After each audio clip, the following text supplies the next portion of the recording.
inaasahan sapagkat alam mo, as an advisor, we do not claim credit, we do not claim any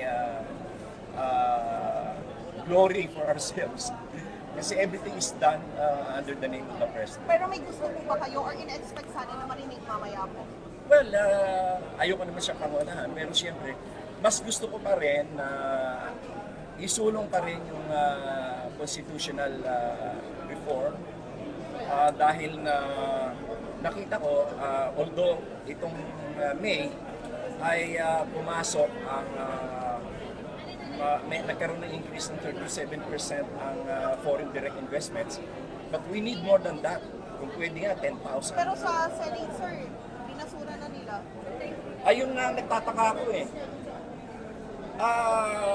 Siguro dapat nilang revisahin yung kanilang mga stand position dahil na ang ilan sa kanila sinasabi dahil lang sa survey. Sabi nila, according to the survey, ayaw ng mga Pilipino. How can they say that? There is a process. Kailangan, meron ka munang amendments na ihahatag at ipapaliwanag mo sa mga tao, and then magkakaroon ng referendum or plebisito. Wala pang hinahatag eh. I think it's a stupidity na sabihin na ayaw namin suportahan ng constitutional reform kasi according to survey of SWS. What my God, that's stupidity.